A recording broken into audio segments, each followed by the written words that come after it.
Diane, how much of a Superman fan were you before you were cast as Superman's mother? And what did you admire about David S. Goyer and Christopher Nolan's new vision for Superman?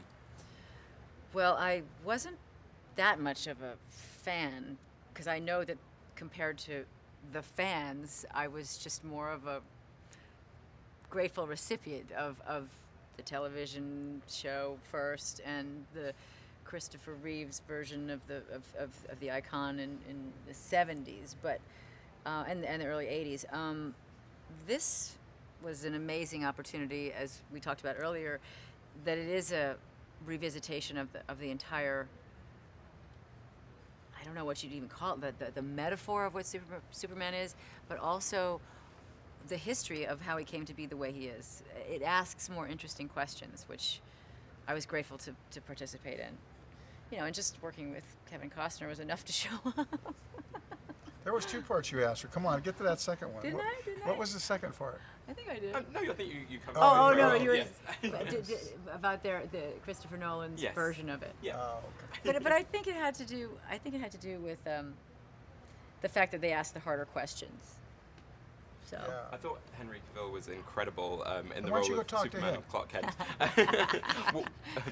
what did you admire about his dedication to the role? Well, anytime somebody puts their body through what he's put us through, there's a whole level of dedication. Whether there's a big check at the end of it or not, it's a impressive. it's a hard thing. But you know, he never lost sight of what he was really doing. It was because, you know, this movie had to live up to a lot. Henry knew he had to live up to a lot. He was like up to the task, you know. And I think that, you know, he made his director proud. He made his director comfortable, and he made our movie. I think the emotional core of the film comes from Clark's time in Smallville with his parents. What are Jonathan Kent's fears for Kal-El? I think that he could perhaps be taken away from us now that he's become part of the fabric of our family, and we've watched him. You know that, and I think everybody can relate to that fear to the point where we might give him even some selfish advice. And Diane, I love the scene with when the younger Clark has locked himself in the cupboard at school, and she kind of comforts him. And how does she try and help him cope with his superpowers on Earth? Well, I think the fact that in some ways he's handicapped by his hypersensitivity of all of his senses, his sight, his hearing, everything is within our planetary realm overexposed for whatever reasons. And that may be science fiction, but it's still science, and you still have to have compassion for this handicap, even though it's invisible.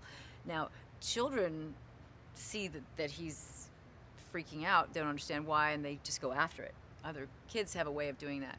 So to be in a school environment and put this person through that was a choice that we made as parents, you know, to integrate him into this species and you know, help him find his way, which is a tough but formative lesson. And so comforting him in that environment and teaching him, I suppose, some kind of a Zen practice of being focused, being present, and allowing the environment around you to not overwhelm you.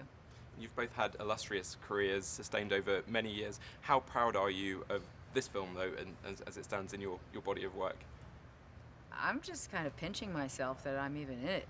It's impressive. I love the movie, and I think every single department has so much to be proud of, and everybody in the cast, and it's just really nice.